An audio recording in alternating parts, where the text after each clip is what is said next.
Damai sejahtera Allah yang melampaui segala akal dan pikiran, itulah yang memelihara hati saudara di dalam Yesus Kristus Tuhan kita. Amin. Bapak, Ibu, dan Saudara, firman Tuhan yang mendasari ibadah kita pada minggu pagi ini, saya akan baca dalam kitab Rut, pasal yang pertama, ayat yang ke-7 sampai ayatnya yang ke-17. Rut pasal 1 ayat 7 sampai ayatnya yang ke-17.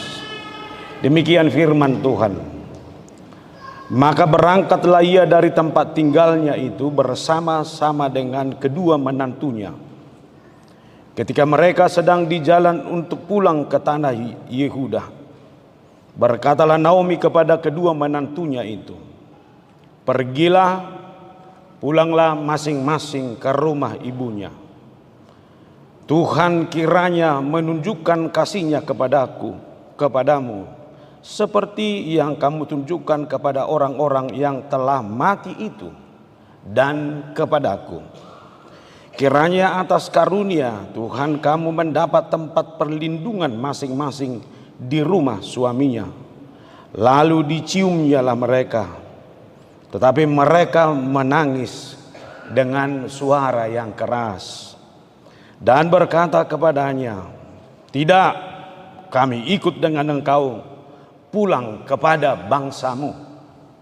Tetapi Naomi berkata, "Pulanglah anak-anakku, mengapakah kamu turut dengan aku? Bukankah tidak akan ada lagi anak laki-laki yang kulahirkan untuk dijadikan suamimu nanti?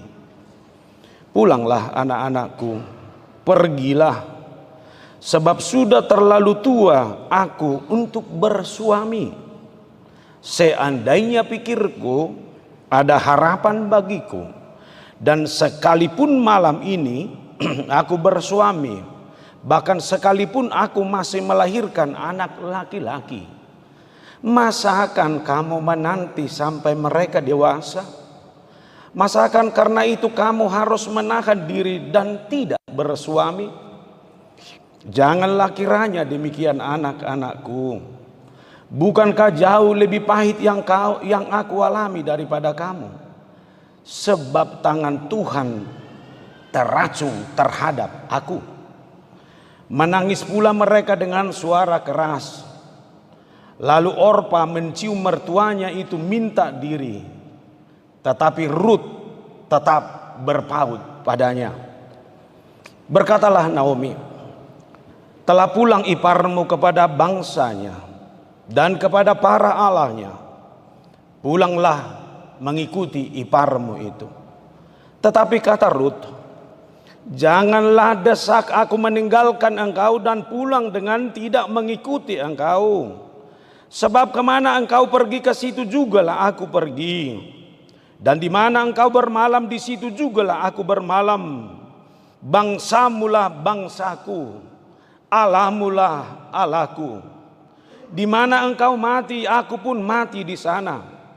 Dan di sanalah aku dikuburkan. Beginilah kiranya Tuhan menghukum aku, bahkan lebih lagi daripada itu, jikalau sesuatu apapun memisahkan aku dari engkau selain daripada maut." Ketika Naomi melihat bahwa Rut berkeras untuk ikut bersama-sama dengan dia, berhentilah ia berkata-kata kepadanya. Dan berjalanlah keduanya sampai mereka tiba di Betlehem.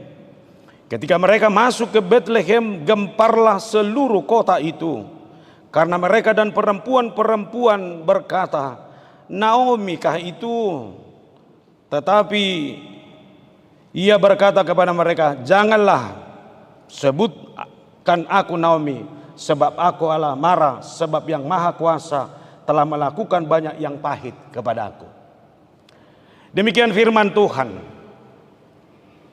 Bapak, Ibu, dan Saudara, salah satu yang terpenting dalam sejarah sebuah hubungan adalah kesetiaan. Bayangkan Bapak, Ibu, dan Saudara, kalau kesetiaan hilang dari kehidupan, kalau kesetiaan hilang dari rumah tanggamu, Kalau kesetiaan hilang dari setiap hubungan yang saudara bangun itu. Makanya saudara, bagi orang Batak, apalagi dari sebuah hubungan pribadi antara laki-laki dan perempuan, kesetiaan itu digambarkan dengan cara yang luar biasa.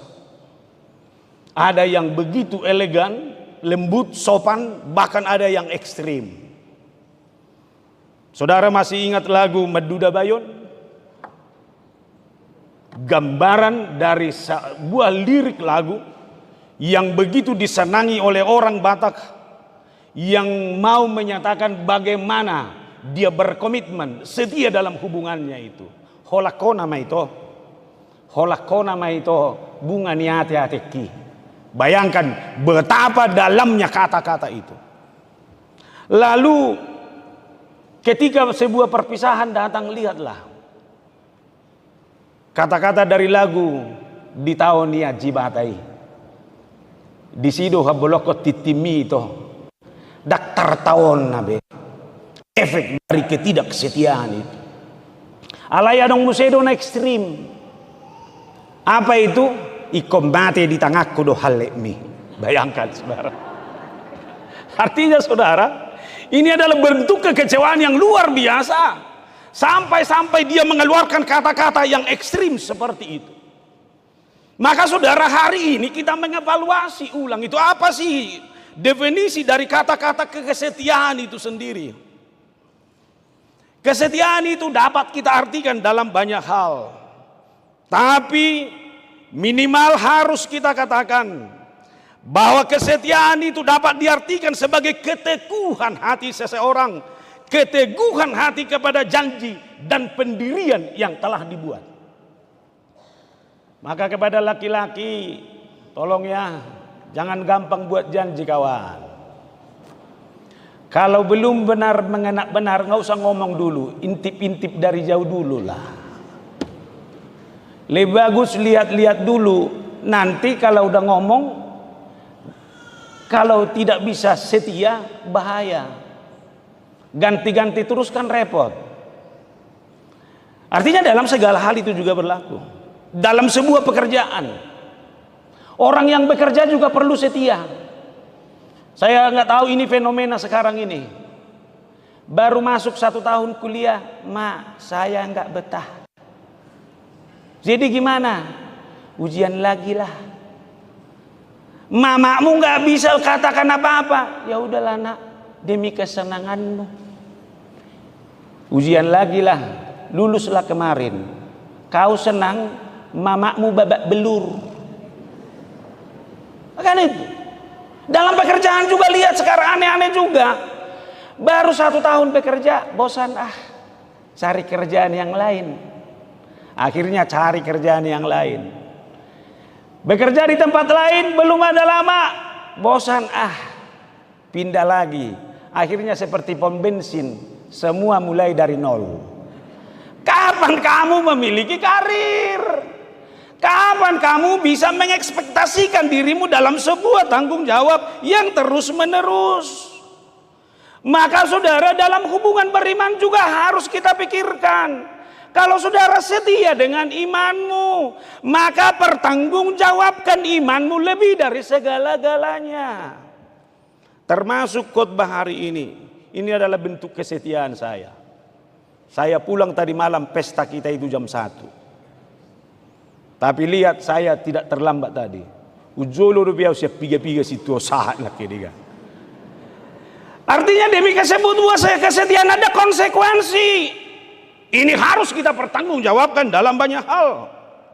Itu sebabnya seorang bijak berkata, kesehatan adalah pemberian yang paling baik. Kepuasan adalah kekayaan terbesar. Dan kesetiaan adalah hubungan yang terbaik. Sudah? Artinya hubungan itu, relasi itu sangat berharga karena kesetiaan yang kita bangun. Maka saudara, kesetiaan itu akhir-akhir ini adalah sebuah hal yang sangat mahal dalam hidup ini. Seperti yang saya katakan tadi, orang gampang berubah-ubah. Orang gampang berubah dalam sikap. Orang gampang berubah keputusan. Orang gampang, maaf, orang tidak lagi mensyukuri apa yang dia miliki. Buat suami-suami yang ada di sini, ini live streaming kan? Atau suami-suami yang di rumah, gimana? Masih bersyukur dengan istri yang di sampingmu? Sekali kamu tidak bersyukur, kesetiaanmu akan teruji. Amin. Tokenat tapi songoni mada. Boha. Las de peroham mamermata. Molongamo roti hati-hati. Gampang kamu tergoda. Sama juga dengan kepemilikan. Kalau kamu memiliki sebuah hal, kalau kamu tidak benar-benar hargai itu, maka kamu juga akan gampang bergeser, murah bosan. Anggo pangalahon di masuk ini, itu horon, itu terbosan. Cari yang lain, bosan. Cari yang lain. Akhirnya furniturnya bisa ganti 3 kali setahun. Ama ngirinain nerak me bagasabah. Syukuril.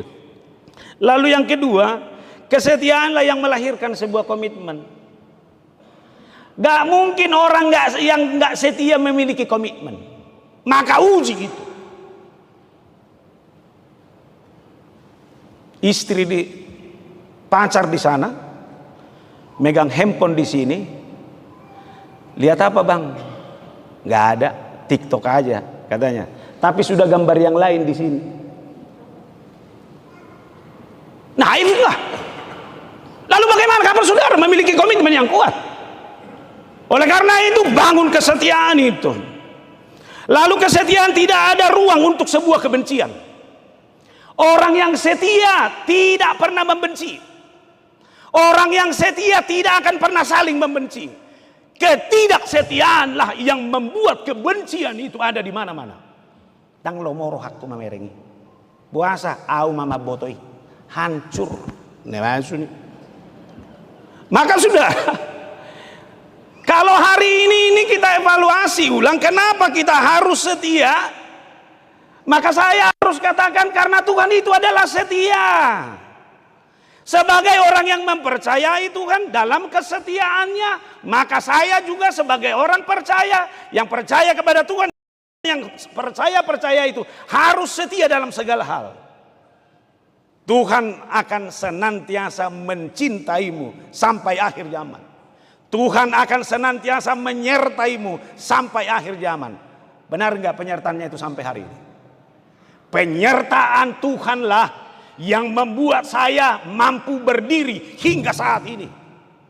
Penyertaan Tuhanlah yang membuat saya mampu melewati semua hal yang menyedihkan, semua tantangan pergumulan yang saya alami dalam segala hal di dalam kehidupan saya ini.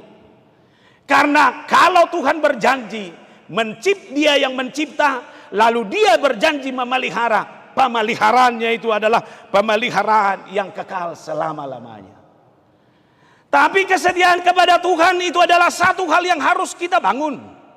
Kesetiaan saya kepada Tuhanlah yang mampu mendinamisir kehidupan saya, sehingga saya mampu mencintai kehidupan ini.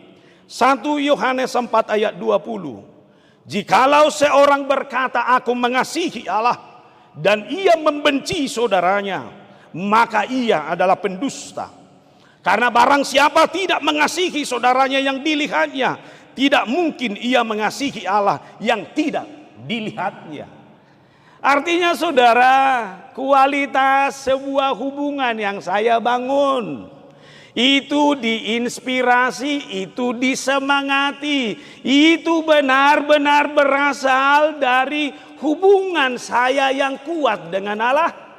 Orang yang setia dengan Allahnya, dia pasti setia dalam semua perkara di dalam kehidupannya sehari-hari. Nah saudara, sejauh mana kesetiaan ini terbangun dalam kehidupan kita masing-masing, mari kita belajar dari kitab Rut ini. Kitab Rut ini adalah sebuah kisah yang sangat mengharukan, namun penuh makna dan tercatat dalam sejarah bangsa Israel. Satu keluarga yang bernama Elimelek dan istrinya Naomi beserta 2 anaknya, yaitu Mahlon dan Kilion, yang meninggalkan Bethlehem, kelahirannya, pergi ke negeri asing untuk merantau, yaitu ke Moab. Satu maksud dan tujuan adalah memperbaiki hidup karena berbagai pergumulan yang dialami di negeri asal. Maksud hati tidak ada yang salah. Memperbaiki hidup, membangun kesejahteraan, membangun masa depan itu baik. Merantau itu baik. Tapi kenyataan berkata lain. Di negeri Moab, Elimelek meninggal dunia. Lalu disusul oleh kedua anaknya, Mahlon dan Kilion. Maka tinggallah Naomi beserta dua menantunya yang adalah perempuan Moab, yaitu Orpa dan Rut. Tapi akhirnya Orpa mengundurkan diri kembali kepada bangsanya dan agamanya. Maka yang tinggal kemudian adalah Naomi dan Rut. Nah saudara, dari kisah ini mari kita belajar yang pertama. Silakan perbaiki hidupmu. Merantau adalah baik demi memperbaiki masa depan di masa yang akan datang. Tetapi tetaplah setia dalam iman. Saudara tidak akan tahu apa yang akan terjadi di depan. Saudara tidak akan tahu apa yang akan terjadi besok. Saudara boleh mendesain diri sekarang sedemikian rupa sebagaimana keluarga ini. Mereka mendesain dirinya bermaksud meninggalkan, menjual semua hartanya di Bethlehem lalu pergi ke Moab. Mereka bermaksud memperbaiki kehidupan ini. Ternyata melenceng, luncas, tidak seperti yang mereka harapkan. Mereka menghadapi banyak pergumulan. Tinggal Naomi. Tapi seorang Naomi itu adalah seorang janda yang setia kepada imannya. Imanlah yang menguatkan orang dalam sebuah perjalanan yang pahit. Imanlah yang mendinamisir kehidupan orang sehingga dia mampu memberi jawab terhadap apapun yang dia hadapi sehari-hari. Nah saudara, mari kita kaitkan ini dengan kehidupan kita sebagai orang Batak. Orang Batak juga terkenal sebagai perantau, benar enggak? Saya selalu bilang, selama tanah bersisik orang Batak pasti ada di situ. Minimal marga Manuru. Maka orang Batak agak mirip dengan suku yang lain, enggak usah saya sebut. Tidak bisa melihat tanah kosong. Itor digarak, Bu. Minimal, maaf, saya bukan mau membicarakan merendahkan sebuah profesi. Minimal dia buka tambal ban di situ sekalipun hanya 3 sepeda lewat satu hari. Tapi satu hal, hidupnya harus dimenangkan. Dia harus bangun itu. Tapi lihat, luar biasanya orang Batak dalam merantau adalah kemanapun orang Batak merantau, gerejanya pasti dibawa. Benar enggak? Itu sebabnya gereja Batak berdiri di mana-mana. Aido benda tabudu hami paddi tahun. Sohya paddi ta pajong-jong gereja. Ngatakunak patak sohya batami paddi tahun. Renai baik so. Jemaat yang membangun gereja dan aturan kita kan itu. Kalau gereja sudah dibangun, ujilah kelayakan. Sudah mampu enggak membayar, memenuhi kebutuhan seorang pelayannya, sudah baru didatangkan pendeta. Imai beko kamu hebat nih dawa. Jadi yang orang Batak itu adalah orang Batak yang menjunjung agamanya, menjunjung spiritualnya. Maka lihat, saya tidak tahu analisa saya ini salah atau tidak. Lebih hebat orang Batak bergereja di perantauan daripada di kampung. Uburjudo halak Batak merminggu di Pangarato daripada di hutan. Lihat gereja-gereja di kota penuh semuanya. Kenapa? Karena tantangan banyak. Gak bisa lagi kita jawab kesulitan ini. Kalau di kampung kan enak aja, gak ada tomat. Eda pinjam dulu tomatmu. Minggu depan saya ganti ya, dikasih itu. Gak ada minyak goreng. Nantulang kata mama, minjam dulu 1 gelas minyak goreng. Dikasih itu. Tapi ada juga yang nggak pulang, doa apa lagi katanya gitu. Tapi coba bikin di kota ini, mana ada semua berbayar. Artinya ini mendesak kita, bahwa kita hanya harus memenangkan diri kita sendiri dalam banyak hal itu. Lalu yang kedua, lihat jiwa orang Batak itu adalah pantang menyerah. Tolong ya orang muda di sini, lihat bapakmu itu yang lahir di kampung, jangan anggap enteng dengan bapakmu itu. Dia modal pas-pasan datang dari kampung, tapi lihat, dia tidak mau menyerah. Setitik apapun kesempatan itu dia jadikan peluang yang baik. Makanya ada lagu, kambing di kampung sendiri, banteng di perantauan. Nah, lihat, di kampung dia bisa tenang-tenang, tapi kalau sudah merantau dia nyeruduk terus. Apapun dia akan seruduk. Positif ya. Selama dia tahu itu adalah bagian dari kehidupannya itu. Yang berikut, orang Batak itu adalah orang Batak yang gampang membaur. Saya pernah pendeta di Jonggol sana. Baru datang sebulan kawan itu udah bisa berbahasa Sunda Puang. Dari mana kau tahu itu? Ah, itulah pendeta. Biar bisa beradaptasi. Maka lihat, adaptasi orang Batak adalah adaptasi yang luar biasa dalam segala kondisi. Makanya saya heran dengan orang muda sekarang. Udahlah Pak, kenapa? Menyerahlah aku. Kenapa? Enggak tahan aku menghadapi ini semua. Coba bayangkan. Ini dari mana ini lahir, saya pikir gitu. Enggak ada orang Batak seperti itu. Ingat orang muda, ada pernah saya minta tolong pada warga jemaat mempekerjakan seorang yang baru datang dari kampung. Masuk 1 hari, saya tunggu di rumah.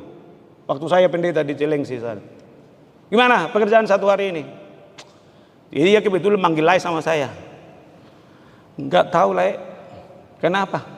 Gak ada orang itu nekor aku satupun, katanya gitu. Isi ulu memang kuling yo. Narak tuh guys. Itu enggak banyak. Masa nggak bisa? Cuman lemahnya orang Batak dalam adaptasinya ada juga. Kalau 1-2 orang Batak dalam satu RT itu hebat. Si manurung yang hitam-hitam itu, om itu baik itu. Tapi kalau udah 10 orang Batak dalam satu RT, mamotong biang pe izulu jabu nama. Dianggap itu rumahnya sendiri. Akhirnya tidak dia jaga lagi etika sosial. Yang mau saya bilang membaur lah. Tapi hargai juga lingkunganmu.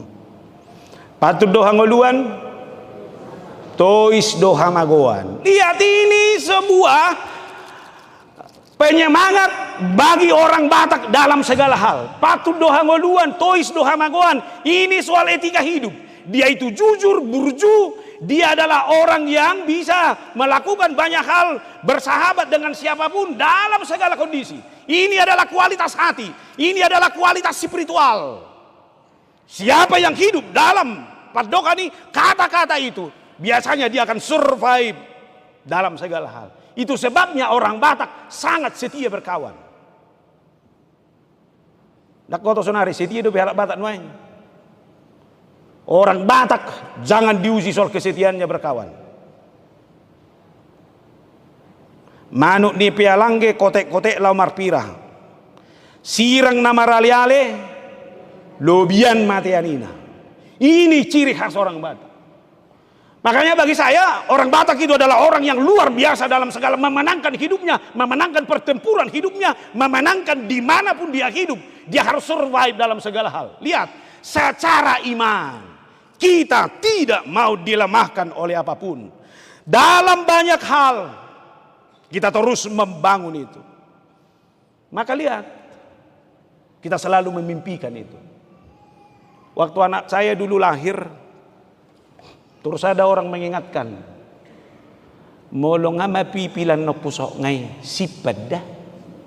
Apa bahasa Indonesianya itu ya? Tali pusarnya itu kalau sudah kering simpan. Loh kenapa? Biar jangan-jangan jauh nanti merantau dia. Oh saya pikir kenapa disimpan? Lebih bagus dilepas saja biar merantau dia banyak kan itu.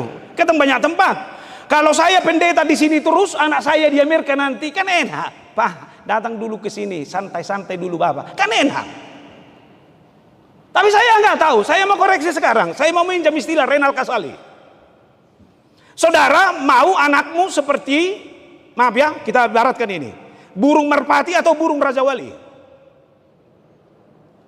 Unang jadi terpilih, ibu tohoro lapatan dia itu perjolo. Anggo memilih, nah atau apa kok? Lihat, burung merpati kemanapun dia terbang pasti kembali cepat. Kalau burung merpati terlampau jauh terbang, ikat bulunya, maka tempatnya adalah kandang dan atap rumah. Itu terus. Kalau burung raja wali, lihat, mulai dia gede sedikit, bulu sudah mulai bertumbuh, sudah mulai pergerakan dibangun. Lalu dia mulai belajar terbang, sekali-sekali masih dikasih makan oleh ibunya. Tapi setelah besar, dia akan dibuang, cari makan sendiri.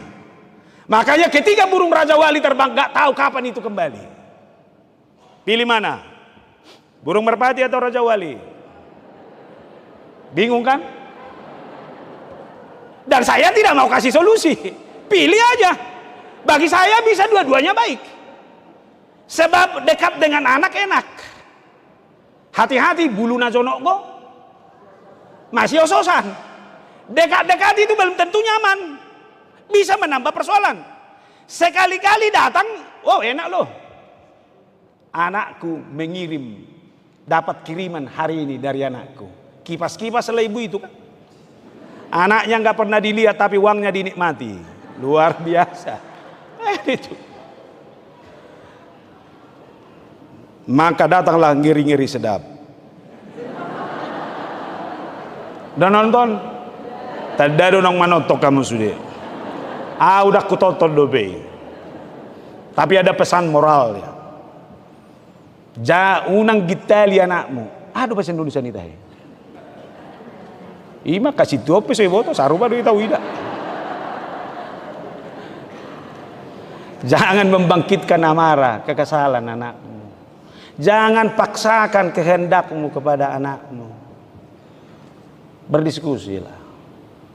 Tapi buat anak-anak juga merantaulah. Tapi jangan merantau karena kesal sama bapakmu. Gak ada kan membangun itu. Maka lihat, sewaktu belum ada dulu pesawat terbang seperti selancar ini, orang Batak merantau itu hanya pakai kapal Tampomas. Kapal Tampomas itu 7 hari perjalanan kawan. Makanya di kampung kami kalau merantau dulu ke Jakarta ini harus dipotong dulu lomok-lomok. Lalu tulang donga sahuta semua dipanggil. Doa bersama Tuhan. Anakku si mangatur akan merantau. Karena kami tidak tahu bagaimana dia dirantau dan kapan pulang. Lalu diantarlah ke Belawan. Sampai ujung pesawat itu gak kelihatan lagi. Dan ibunya selalu bilang, horas-horas mahoda, soibegebe, gak dengar apa-apa lagi. Tapi inilah.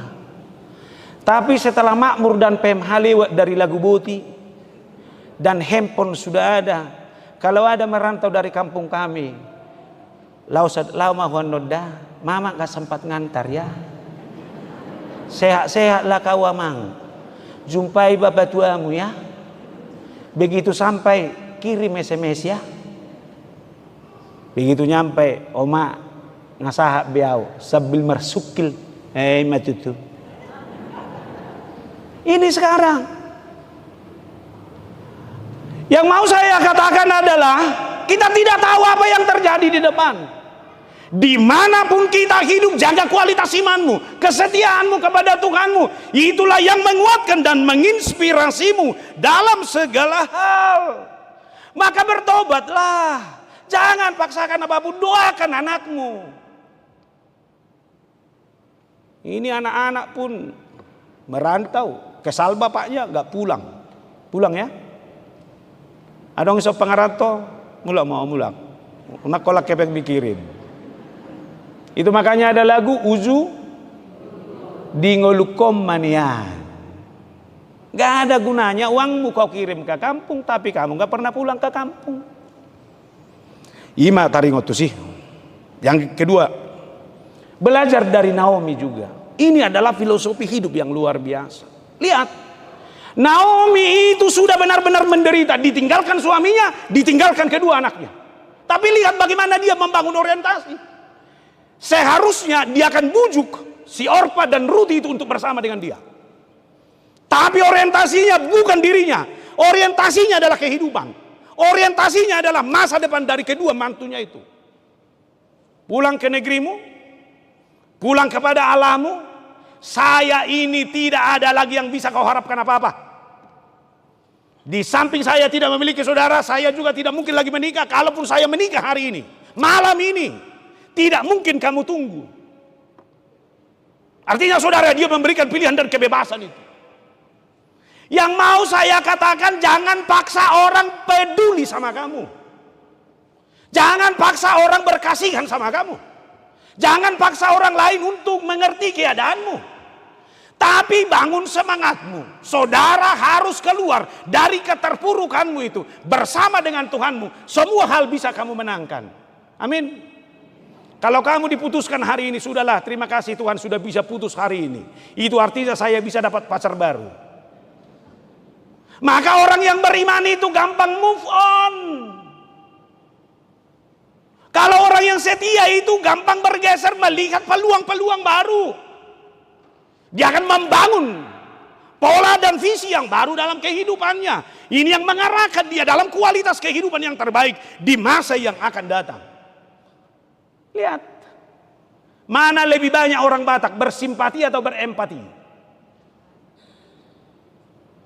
Kalau ada penderitaan orang lain, asirohate, kasihannya aku lah, aduh mau menangis aku.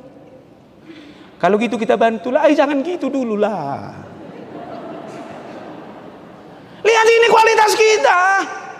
Kasihannya cepat, berbuatnya susah. Makanya terus terang saya memiliki anak autis. Kalau ada di sini anak berkebutuhan khusus. Kalau ada yang kasihan lihat anak itu katanya, kenapa kasihan? Kasihani anakmu. Apakah anakmu itu sudah beres apa tidak? Wah, itu hebat loh. Anak saya diberikan dengan keberadaan yang seperti itu adalah berkat Tuhan bagi saya. Kenapa saya diuji sebagai orang tua? Apakah saya mampu menerima anak seperti itu atau tidak? Ini jangan keluhanmu yang keluar. Puasa masuk ngononau. Dosa apa ini Tuhan? Borak do beho sehat anakmu alai badan. Lebih berat. Artinya semua ini sisi adalah pergumulan. Tapi bagaimana saya melihat visi pergumulan saya itu dari iman spiritual saya, dari ketahanan ketuhanan yang saya percayai dalam kehidupan saya ini. Oleh karena itu saudara, jangan cengeng. Jangan gampang putus asa. Jangan gampang mendele. Amin. Oke, lalu yang berikut. Menikah beda agama. Lihat, ini adalah pesan moral yang luar biasa dari Nats ini. Naomi memiliki dua menantu, Orpa dan Ruth. Itu orang Moab. Bukan sebangsanya, bukan seagamanya. Tapi lihat kualitas Ruth. Orpa meninggalkan dia. Itinggal ko Julium mamuse. Naruhak ko ibigay sa niya lao mati. Tapi ini lihat Ruth kualitasnya. Dia boleh beda agama dengan mertuanya. Tapi ketika keputusan imannya berubah, dia benar-benar seorang Ruth yang luar biasa dalam kesetiaannya sebagai seorang perempuan. Kita juga sebagai orang Batak berpikir, bercita-cita, berkeinginan. Melebu inian buruan, anak ini menikahlah dengan orang Batak, seimanlah. Kalaupun bukan orang Batak, minimal seimanlah. Lalu pertanyaan, kenapa banyak memilih perempuan lain yang tidak seiman, tidak sebudaya dengan kita? Nakacik rohamu nada mulah dah. Tak nong moru don wae kualitas ni buru Batak. Jangan-jangan kualitas perempuan Batak itu sudah berkurang. Jangan-jangan kualitas dari laki-laki Batak itu sudah berkurang. Sehingga mereka memilih yang lain. Saya tidak membela. Artinya saudara, kalau saya menginginkan menantu saya orang Batak, lalu Pak Rumain saya orang Batak, beragama seagama dengan saya, minimal saya akan ajari anak dan anak perempuan saya dan anak laki-laki saya memiliki kualitas hidup yang baik. Unak kalau mernipi kawan. Kamu bermimpi datang menantumu yang berkualitas, tapi anakmu tidak kamu didik. Maka kalau seluruh orang Batak mendidik anaknya dalam kualitas yang terbaik, maka yakinlah seluruh generasi muda Batak itu adalah generasi muda yang memiliki kualitas pribadi yang kokoh dan iman yang benar-benar setia kepada Tuhannya. Amin. Ini mata ulama. Unak kolan nomor nipi-nipi. Begitu datang menantumu yang tidak sesuai yang kau harapkan, itu medeli maho. Tapi bagi orang muda juga, saya harus ingatkan, jangan hanya memikirkan dirimu sendiri, tapi lihatlah juga orang tuamu. Bagaimana kita membangun ini? Makanya kembali kepada ngiri-ngiri sedap. Harus memilih boru Sunda, lalu beragama lain. Hebatnya jadi bapaknya itu yang mau mengelek-elek boru Sunda itu pula. Apakah memang harus sudah begitu sekarang? Harus orang tua yang menyesuaikan. Tapi kita mau kualitas root itu menjadi kualitas yang kita impikan dalam kehidupan kita. Makanya yang berikut bagi saya adalah melalui nats itu, root adalah contoh bagi orang percaya sepanjang zaman bahwa Allah dapat mengubah kehidupan seseorang ke arah yang telah Tuhan tentukan. Rut boleh dari agama Moab, agama yang tidak seagama dengan Israel, tapi lihat cara Tuhan menuntun dia, dan Rut juga merespon itu dengan cara yang luar biasa, sehingga Rut itu menjadi contoh bagi wanita sepanjang zaman. Bagaimana ketahanan, bagaimana ketangguhan seorang perempuan.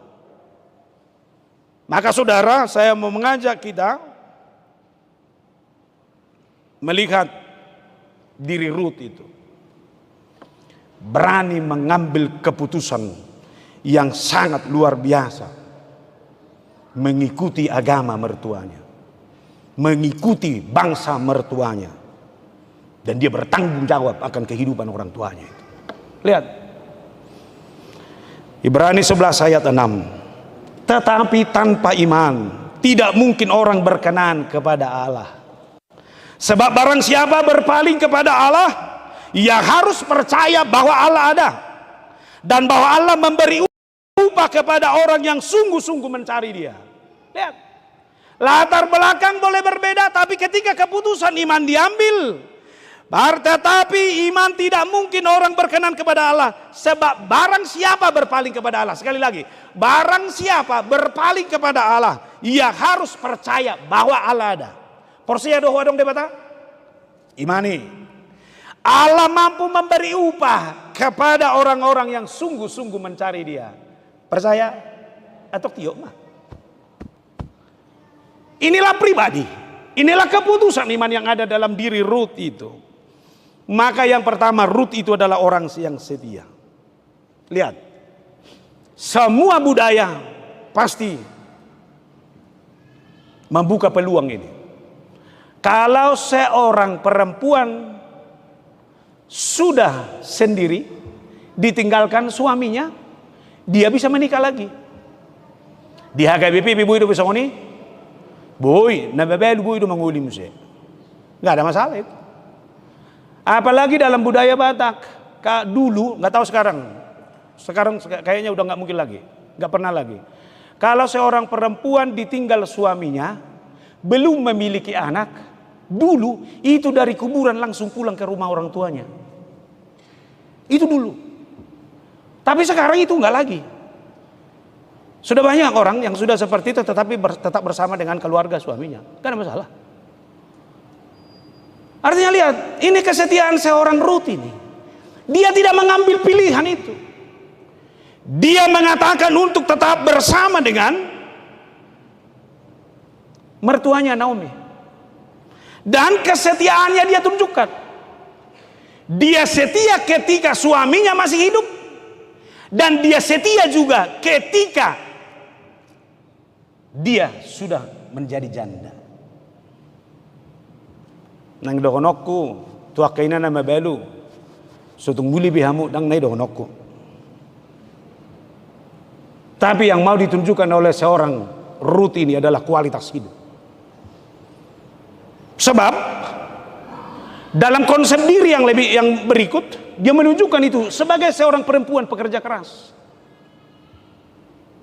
Kesetiaannya lah yang memutuskan dia untuk mengikuti Naomi. Dia menjadi seorang pekerja keras bukan demi dirinya, tapi demi mertuanya.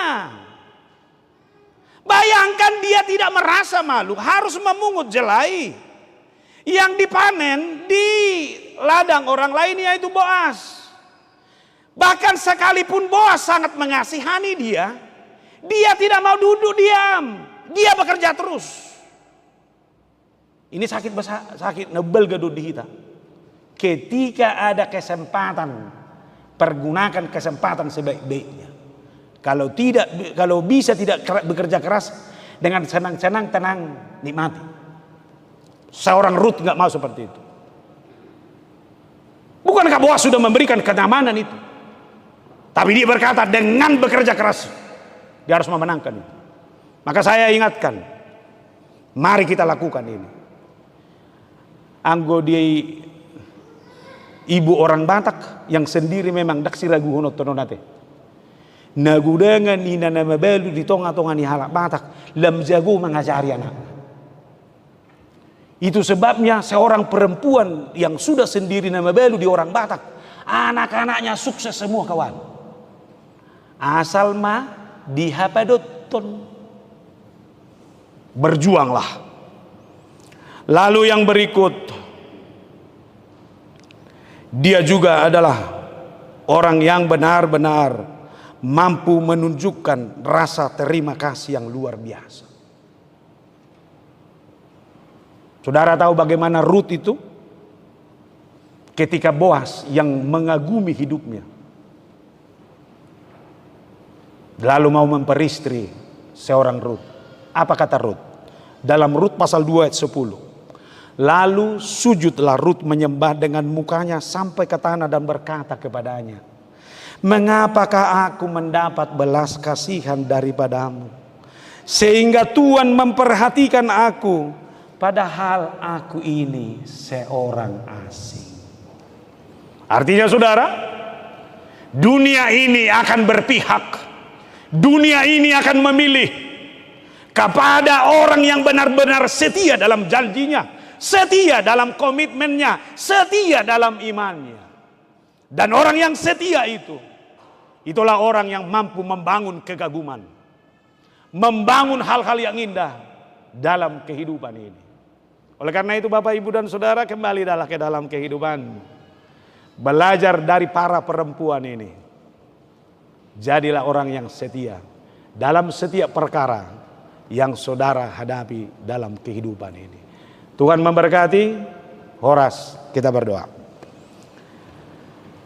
Allah dalam Yesus, terima kasih Tuhan atas firman yang sangat menggugah kami, mengingatkan kami.